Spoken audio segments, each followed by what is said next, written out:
Hello friend, welcome to my YouTube channel One Day Study. I hope you are doing well.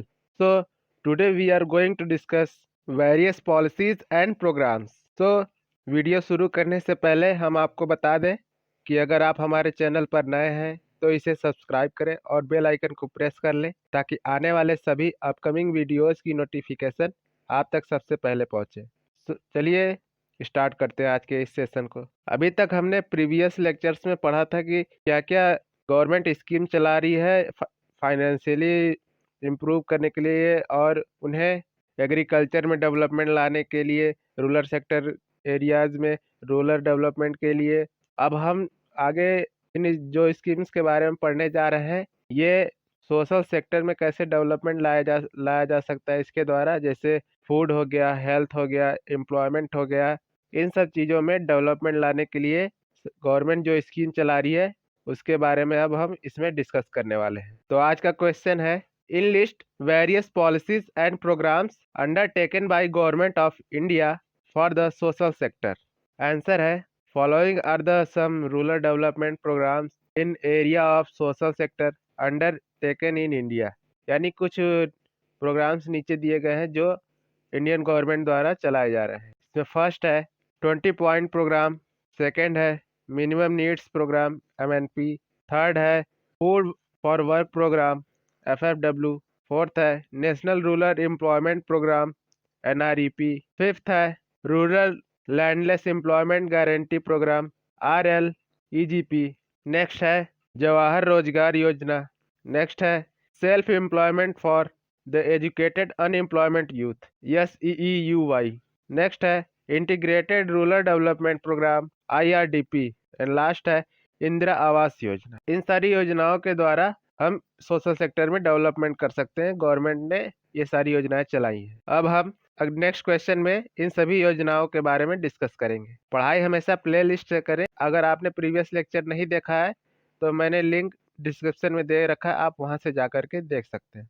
Next question है, explain 20 points programme TPP and its objective. 20 points programme क्या है और उसके उद्देश्य क्या है, इसके बारे में हम देखते हैं। आंसर है, इसमें फर्स्ट पॉइंट है, the 20 point programme was initially launched in India in 1975 and was subsequently restructured in 1982 and again on 1986। यानी द 20 पॉइंट प्रोग्राम 1975 में लॉन्च किया गया था और बाद में इसे 1982 एंड 1986 में रिस्ट्रक्चर्ड यानी पुनर्गठित किया गया था। इसमें और सुधार किए गए थे इम्प्रूवमेंट लाने के लिए। नेक्स्ट है, with the introduction of new policies and programs, it has been finally restructured in 2006 and it has been in operation at present। यानी इस स्कीम का अंतिम बार 2006 में रिस्ट्रक्चर किया गया, यानी इसमें सुधार लाए गए इम्प्रूवमेंट लाने के लिए, और यह स्कीम अभी तक ऑपरेशन में, मतलब यह चलाई जा रही है। नेक्स्ट है, under this programme priority areas were identified which required positive and immediate action. यानी इस स्कीम के तहत उस एरिया का आइडेंटिफाई किया जाता है जिसमें डेवलपमेंट करना है, जिसमें सबसे ज़्यादा रिक्वायर्ड है और इसके लिए तुरंत एक्शन लिया जाता है। यानी हम कह सकते हैं कि इस स्कीम के तहत प्राथमिकता वाले क्षेत्रों की पहचान की जाती है जिसे सबसे ज़्यादा ज़रूरत है डेवलपमेंट के लिए, और उस पर तुरंत कार्रवाई की जाती है, यानी वहाँ पर डेवलपमेंट का कार्य शुरू कर दिया जाता है। नेक्स्ट है, the programs and schemes under TPP 2006 are harmony with the priorities contained in the National Common Minimum Program, the Millennium Development Goals of the United Nations and SAARC Social Charter।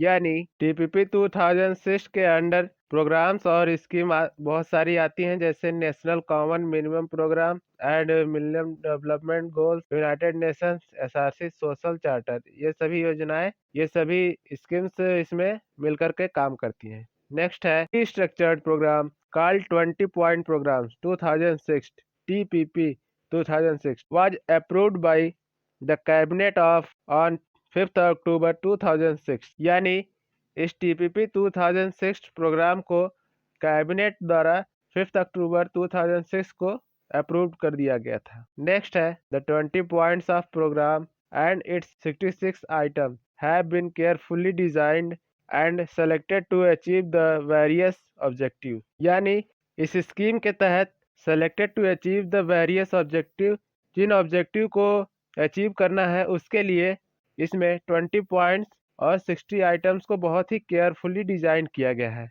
Next है many of the items of 20 points programme fall within the preview of state sector. यानी 20 points programme के जो main मुद्दे हैं, जो main उसमें goal achieve करना है, वो सभी स्टेट सेक्टर यानी राज्य क्षेत्र के अंतर्गत आते हैं। तो इस प्रकार हमने देखा कि 20 पॉइंट्स प्रोग्राम के क्या क्या मेन उसमें आइटम्स है, क्या उसमें पॉइंट्स है, जिसके बारे में इसमें बताया गया है। चलिए अब इसके हम ऑब्जेक्टिव की ओर ऑब्जेक्टिव को देख लेते हैं। ऑब्जेक्टिव ऑफ 20 पॉइंट्स प्रोग्राम, इसमें फर्स्ट है the basic objective of the 20 point programme is to eradicate poverty and to improve the quality of life of the poor and the underprivileged population of the country। यानी इस 20 point programme का main goal यह है कि कैसे गरीबी उन्मूलन यानी गरीबी कैसे मिटाएं और देश के गरीब और वंचित आबादी के जीवन की क्वालिटी में कैसे इम्प्रूवमेंट लाएं, quality of life the poor and under privilege. Next है the programme cover various social economic aspects like poverty, employment, education, housing, health, agriculture and land reform, irrigation, drinking water protection and employment of weaker section, consumer protection, environment etc। यानी इस scheme में बहुत सारे social मुद्दों को cover किया गया है, जैसे poverty, employment, education, house, health, agriculture, land reforms, irrigation, drinking water protection, employment और कमज़ोर लोगों को सशक्तिकरण, उनके सुरक्षा और पर्यावरण। तो ये सारी चीज़ें इस है। तो इस प्रकार हमने देखा कि 20 पॉइंट्स प्रोग्राम के क्या उसके सेलेक्टेड पॉइंट्स हैं और क्या क्या उसके ऑब्जेक्टिव हैं।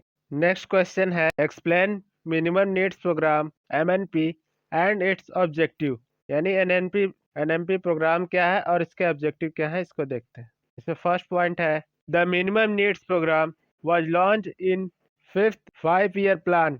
यानी MNP प्रोग्राम जो यह लॉन्च किया गया था 5वें पंचवर्षीय में, 5th यानी 5वें पंचवर्षीय 5-year प्लान। यानी आज़ादी के बाद से जब पहली पंचवर्षीय स्टार्ट हुई थी, उसके बाद से 5वीं पंचवर्षीय जब आई तो उसमें यह स्टार्ट किया गया था। नेक्स्ट है its objective was to ensure the basic minimum standard of life for all sections of people living the rural areas of the country।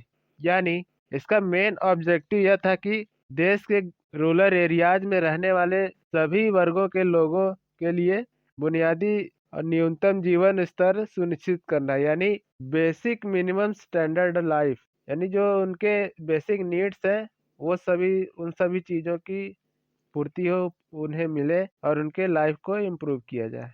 Next है the strategy was to establish a network of facilities to attain the acceptable level of social consumption in respect of selected items within a stipulated time frame. यानी इस scheme की यह strategy थी कि एक network establish किया जाए जो लोगों को यह सुविधा दे, फैसिलिटी टू अटेंड, यह सुविधा दे कि उनके कंजप्शन में जो चीज़ें जैसे उनके बेसिक नीड्स जो है उसे कैसे प्रोवाइड किया जाए with in a stipulated time frame, एक समय सीमा के अंदर। यानी इस योजना की यह स्ट्रेटजी थी कि लोगों को टाइम के भीतर कैसे उनके बेसिक नीड्स को प्रोवाइड किया जाए।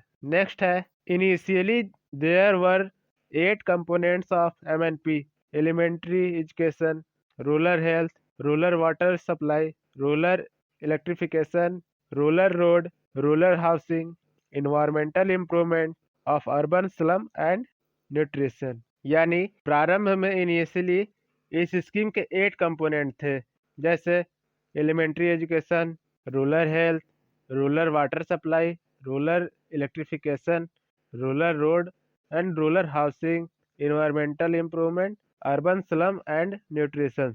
यानी मलिन बस्तियों और उनके पर्यावरण में सुधार और उन्हें क्वालिटी वाले कैसे फूड प्रोवाइड किए जाए, इन सब चीज़ों के बारे में इसमें लाया गया था। नेक्स्ट है adult education was added to the list of MNP components in the 6th plan, यानी एमएनपी स्कीम के कंपोनेंट लिस्ट में 6th प्लान में एडल्ट एजुकेशन को ऐड किया गया था। नेक्स्ट है rural domestic energy, rural sanitation and public distribution system were added during the 7th plan, यानी इसके 7th प्लान में rural energy, rural domestic energy, rural sanitation यानी रूरल ग्रामीण स्वच्छता, सैनिटेशन यानी स्वच्छता, इसी से सैनिटाइजेशन बना है, सैनिटाइजर भी बना है, और पब्लिक डिस्ट्रीब्यूशन यानी सार्वजनिक वितरण प्रणाली को भी इसमें जोड़ा गया है। नेक्स्ट है while in some area of MNP great strides have been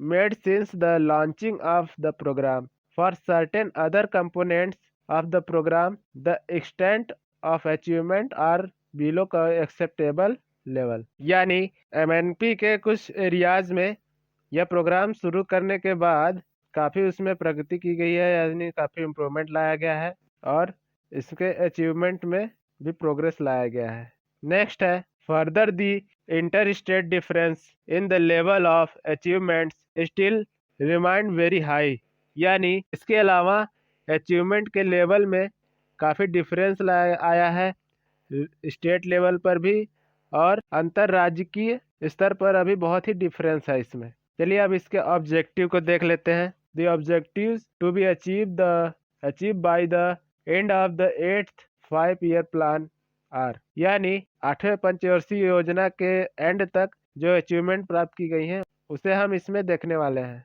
इसमें फर्स्ट है ए रूरल हेल्थ, यानी ग्रामीण स्वास्थ्य क्या है, इसके उद्देश्य हम इसमें अचीव किए हैं जो उसके बारे में देखने वाले हैं। इसमें फर्स्ट पॉइंट है 1 peripheral health centre for 30,000 population in plans 20,000 population in tribal and hilly areas, यानी ट्राइबल एरिया यानी मैदानी क्षेत्रों यानी जो प्लेन एरियाज हैं उन इलाकों के 30,000, और जो हिली एरियाज हैं जैसे पहाड़ी क्षेत्र उन इलाकों के 20,000 लोगों को इस योजना के तहत हेल्थ सेंटर प्रोवाइड करने की सुविधा किया गया है। नेक्स्ट है 1 sub centre for a population of 5,000 people in plans and for 3,000 in tribal and hilly areas. एक सब सेंटर का भी इसमें निर्माण किया गया है जो 5,000 लोगों को और 3,000 लोगों को ट्राइबल और हिली एरियाज में रहने वाले लोगों को सुविधा प्रदान करता है। नेक्स्ट है 1 community health centre for a population of 1 lakh, यानी 1 लाख की आबादी के लिए भी एक सामुदायिक स्वास्थ्य केंद्र का निर्माण करना इस योजना का प्रमुख उद्देश्य है। नेक्स्ट है the establishment of peripheral health centre their upgradation also come under MNP, यानी पेरिफेरल हेल्थ सेंटर यानी कि परिधीय स्वास्थ्य केंद्र बनाना भी इस्टेब्लिश करना और उनमें हेल्थ केयर की अच्छी फैसिलिटी देना भी एमएनपी के अंडर आता है। यानी इस स्कीम में रूरल हेल्थ के लिए ट्राइबल और हिली एरियाज में हेल्थ केयर सेंटर का निर्माण करना इसका मेन ऑब्जेक्टिव है। नेक्स्ट है न्यूट्रिशन। इसमें फर्स्ट पॉइंट है to extend support of nutrition to 11 million eligible person, यानी 11 मिलियन एलिजिबल लोगों को फूड प्रोवाइड करना, जैसे उनके न्यूट्रिशन यानी पोषण में सहायता प्रदान करना। नेक्स्ट है to consolidation mid day meal programme and link to health portable water and sanitation, यानी मिड डे मील प्रोग्राम्स को जोड़ना और इसे स्वास्थ्य, हेल्थ, पोर्टेबल वाटर, पीने योग्य पानी से जोड़ना और स्वच्छता सैनिटेशन, इन सब चीज़ों को ऐड करके न्यूट्रिशंस को बढ़ावा देना ही इस योजना का प्रमुख उद्देश्य है। यानी इस प्रकार हमने देखा कि एमएनपी प्रोग्राम क्या है और उसके मेन ऑब्जेक्टिव क्या है। Minimum needs programme. Next question है explain food for work programme FFW and its objective. Food work programme क्या है और इसके ऑब्जेक्टिव क्या है, इस क्वेश्चन में हमें इसके बारे में डिस्कस करना है। इसमें फर्स्ट पॉइंट है the food for work programme as launched in April 1977, यानी food for work programme April 1977 में लॉन्च किया गया था, यानी इसके शुरुआत की गई। नेक्स्ट है the programme aims at generation of additional employment opportunities in rural areas and creation of durable community assets which would strengthen the rural infrastructure.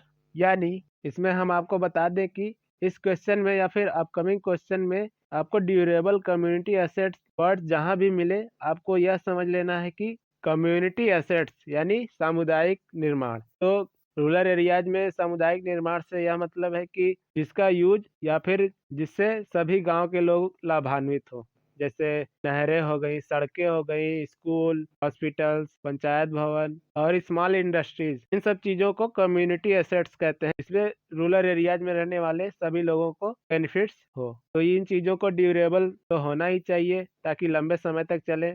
उसका मतलब कि रूरल एरियाज में जो भी इंफ्रास्ट्रक्चर बनाया जाए वो ड्यूरेबल होने चाहिए और क्वालिटी वाले होने चाहिए। इस प्रोग्राम का एम है कि generation of additional employment opportunity, अतिरिक्त रोजगार पैदा करना इन रूरल एरियाज, रूरल सेक्टर में, रूरल ग्रामीण क्षेत्रों में और रूरल एरियाज में ड्यूरेबल कम्युनिटी एसेट से टिकाऊ सामुदायिक संपत्ति बनाना जो रूरल इंफ्रास्ट्रक्चर में काफी मददगार साबित हो। नेक्स्ट है the workers were paid in food grants for the job performed by them. यानी श्रमिकों को उनके द्वारा किए गए कार्य के लिए खाद्यान्न का भी भुगतान किया गया था। Worker were paid food grant. Next है the scheme was for manual unskilled labour implemented with the assistance of the central government by supplying free food grants. यानी यह योजना, यह स्कीम मैनुअल अनस्किल्ड लेबर, शारीरिक रूप से यानी अनस्किल्ड लोगों के लिए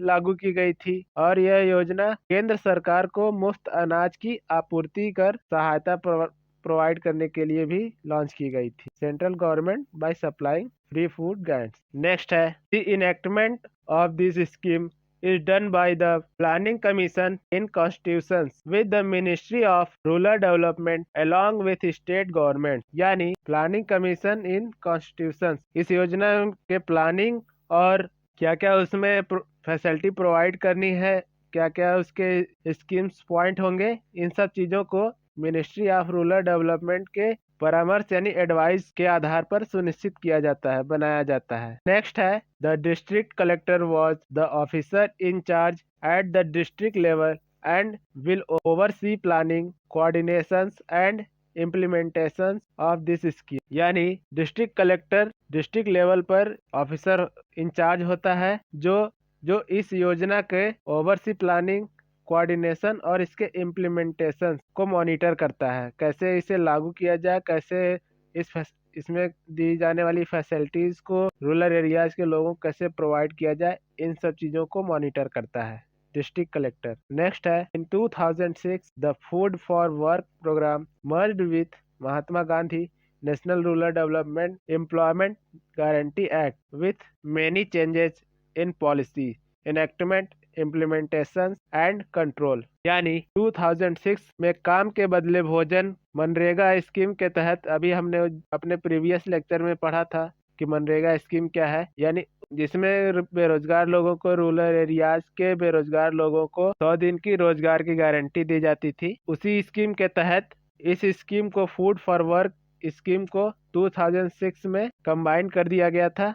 इम्प्लीमेंटेशन एंड कंट्रोल, उसके कार्यान्वयन और नियंत्रण में बदलाव किए गए थे। नेक्स्ट है objective of the food for work. Food for work के क्या उद्देश्य है, इसको देख लेते हैं। इसमें फर्स्ट पॉइंट है the primary objective was to save the life of the poor by giving them food grants. यानी रूरल एरियाज में रहने वाले गरीब लोगों को फूड प्रोवाइड करना, जैसे गेहूं, चावल और भी बहुत सारी चीजें। नेक्स्ट है the secondary objective was to make them do some work for national building such as constructions of road, kacha to semi-kacha, clearing of debris and cleaning of historical monuments, grounds work on some irrigations and agriculture work etc। यानी इस योजना का secondary objective यह था कि national building, राष्ट्रीय भवन निर्माण, जैसे यानी कच्ची सड़कों को सेमी कच्चा यानी थोड़ा पक्का करना,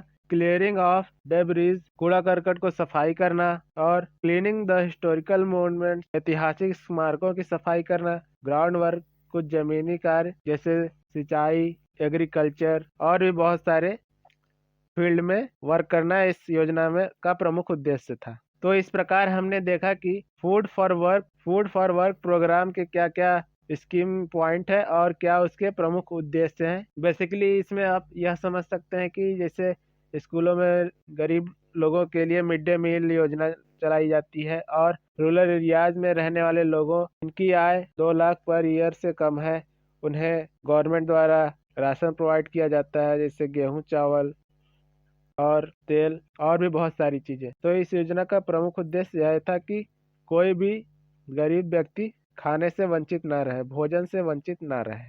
नेक्स्ट क्वेश्चन है, explain national rural employment programme NREP and its objective. यानी नेशनल रूरल एम्प्लॉयमेंट प्रोग्राम क्या है और इसके क्या ऑब्जेक्टिव है। इसका फर्स्ट पॉइंट है, the NREP was launched in 1930 with a view to significantly increase employment opportunities in rural areas. यानी यह स्कीम 1980 को लॉन्च की गई थी इस पॉइंट ऑफ व्यू से कि रूरल एरियाज में एम्प्लॉयमेंट अपॉर्चुनिटी को इंक्रीज कैसे किया जाए। नेक्स्ट है, this was viewed as a major step towards poverty alleviation. यानी इस योजना को गरीबी हटाने के लिए एक मेजर स्टेप के रूप में देखा जा सकता है। नेक्स्ट है, NREP replaced the food for work programme. यानी NREP replaced food for work, काम के बदले भोजन जो स्कीम चलाई जाती थी उसे NREP योजना ने रिप्लेस कर दिया। नेक्स्ट है,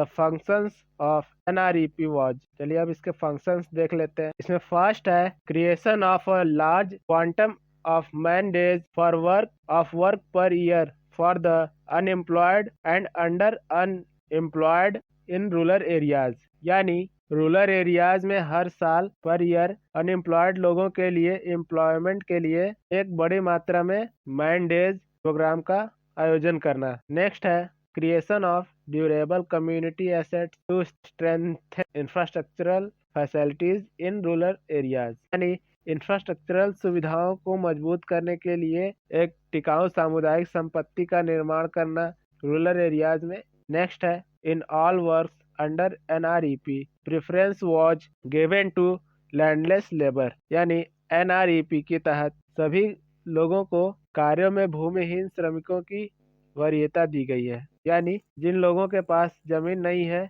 उन्हें जो इस स्कीम के तहत काम किए जाते हैं उनमें उन्हें श्रमिक के रूप में प्रेफरेंस दिया जाता है। नेक्स्ट है, NREP was centrally sponsored programmes with equal sharing of the expenditure by the centre and the state. यानी यह प्रोग्राम सेंट्रल द्वारा और स्टेट गवर्नमेंट द्वारा इक्वली शेयर के माध्यम से चलाया जाता है। यानी इस योजना में सेंट्रल और स्टेट दोनों गवर्नमेंट इक्वल फंड प्रोवाइड करती हैं। यह पॉइंट आप सभी स्कीम में लिख सकते हैं। तो चलिए अब इसके ऑब्जेक्टिव को देख लेते हैं। इसमें फर्स्ट पॉइंट है, generation of additional gainful employment for unemployed and under employed person both men and women in rural areas. यानी अनएम्प्लॉयड और कम उम्र के लोगों के लिए अतिरिक्त लाभकारी एम्प्लॉयमेंट का डेवलप अवसर प्रदान करना जिसमें बोथ मेन एंड वुमेन काम कर सकें। यानी हम कह सकते हैं कि इस स्कीम के तहत